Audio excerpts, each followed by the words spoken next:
Ford has finally done what millions of frustrated owners have been waiting years to see. The EcoBoost nightmare is over, and the truth behind what went wrong and how Ford fixed it is something every truck and SUV owner in America needs to hear right now. For over a decade, EcoBoost engines sat at the center of one of the biggest debates in the automotive world. On one side, you had Ford loyalists praising the technology for squeezing impressive power out of smaller, more fuel-efficient engines. On the other side, you had real owners dealing with real problems, costly repairs, unexpected failures, and a growing distrust that no amount of marketing could cover up. Now, heading into 2026, Ford has rolled out a sweeping set of engineering changes that could completely flip the script on everything people thought they knew about EcoBoost. Let's start from the beginning because understanding the fix means understanding the failure. When Ford first introduced EcoBoost technology, the concept made total sense. The idea was simple. Replace larger, heavier V6 and V8 engines with smaller turbocharged units that could deliver comparable power while burning less fuel. Strong torque from low displacement, better emissions, modern turbo performance, and improved efficiency across the entire lineup. And honestly, in the early days, it worked. The 2.7-liter and 3.5-liter EcoBoost engines became the backbone of the F-150, one of the best-selling vehicles in American history. SUVs across Ford's lineup followed the same path. Things looked promising, but real-world driving eventually exposed some serious cracks in the foundation. The first and most alarming issue was coolant intrusion. Coolant was leaking directly into engine cylinders, and the consequences were severe. Owners reported misfires, rough idling, and in the worst cases, complete engine failure. Engineers traced the root cause back to weaknesses in the block design and the cooling channel layout, problems that showed up most frequently in the 1.5-liter and 2.0-liter EcoBoost variants. For many owners, this wasn't just an inconvenience. It meant thousands of dollars in repair bills and a complete loss of confidence in the engine. The second major issue was carbon buildup. Because EcoBoost engines rely heavily on direct fuel injection, gasoline never flows across the intake valves to clean them. Over time, carbon deposits accumulate on those valves, restrict airflow, and drag performance down. This became one of the most common maintenance headaches EcoBoost owners faced, especially those putting serious mileage on their vehicles. Third came turbo heat stress. Turbochargers generate enormous amounts of heat during operation. Without proper thermal management, oil breaks down faster, turbo components wear out prematurely, and the lifespan of the entire system shortens significantly. Owners who used their trucks for towing, hauling, or driving in hot climates felt this problem more than most. And then there was the timing chain. Certain EcoBoost engines developed premature timing chain stretch, leading to engine noise, loss of timing accuracy, and repair costs that many owners simply weren't prepared for. So, why did all of this happen? Automotive engineers who studied these failures point to a common theme. Ford pushed the technology to its absolute limits. Forcing a small engine to produce big power means higher cylinder pressure, greater thermal load, and increased mechanical stress on every single component. In those earlier designs, the cooling systems and the materials used weren't always tough enough to handle the demands of long-term real-world driving, especially under heavy use conditions. Now, here's where the story changes. Ford's 2026 update is not a minor patch. This is a full engineering overhaul, and the details are significant. The first major change is a redesigned engine block. Ford has strengthened the internal structure from the ground up, improved cylinder wall integrity, and completely revised the coolant channel routing to provide better resistance against thermal stress.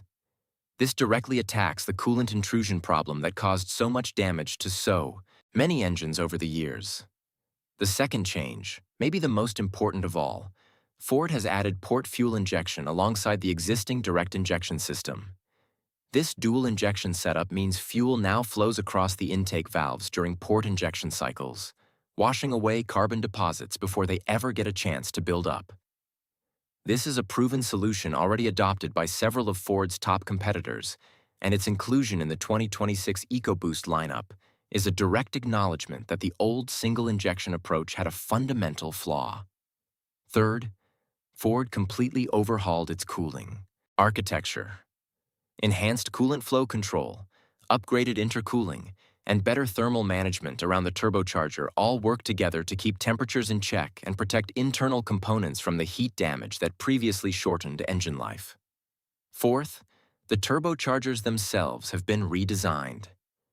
New generation units feature more heat-resistant materials, improved lubrication channels, and faster, more efficient boost delivery. Less stress on the turbo means longer life and more consistent performance across the entire ownership period. Fifth, Ford addressed the timing chain issue directly by using more durable materials throughout the timing system, improving chain tensioner design, and optimizing lubrication pathways to reduce wear from the very first mile.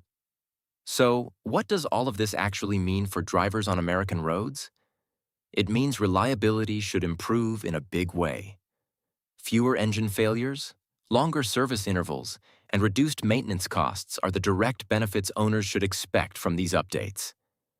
Performance should feel smoother too, with better throttle response and more consistent power delivery from the turbo. And for anyone who pushes their vehicle hard, whether that means towing a trailer across Texas or taking a Bronco off-road through the Rockies, the improved cooling and upgraded materials mean these engines are now engineered to handle that kind of punishment over the long haul.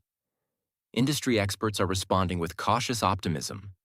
Many specialists believe Ford has finally targeted the actual root causes of EcoBoost failures, rather than applying surface-level patches.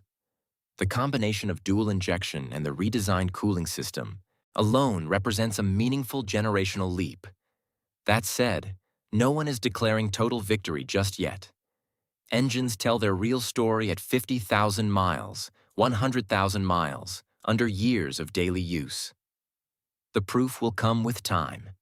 The vehicles getting these updates include the F-150, the Explorer, the Bronco, and the Ranger, all seeing improvements in reliability, durability, and efficiency.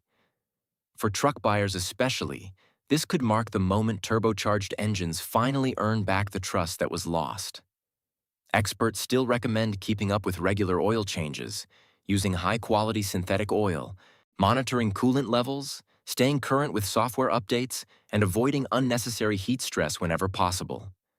No engine is completely immune to wear, but the 2026 redesign cuts the risk down dramatically. Ford is not walking away from EcoBoost. The company is betting on it. This update reflects a clear commitment to combining the efficiency that made EcoBoost popular with the durability that was always missing. As electrification continues to reshape the industry, EcoBoost remains a critical part of Ford's lineup and its long-term strategy. The EcoBoost nightmare was real. The complaints were valid. The damage was done. But the 2026 redesign signals a genuine turning point. Stronger internals, a smarter fuel delivery system, and a completely rethought approach to cooling have addressed the biggest weaknesses that plague this engine family for years. If these updates hold up the way early indicators suggest, EcoBoost engines could soon reclaim their place among the most trusted powertrains in the American market. The story is not over, but for the first time in a long time, it looks like Ford is finally writing the right ending.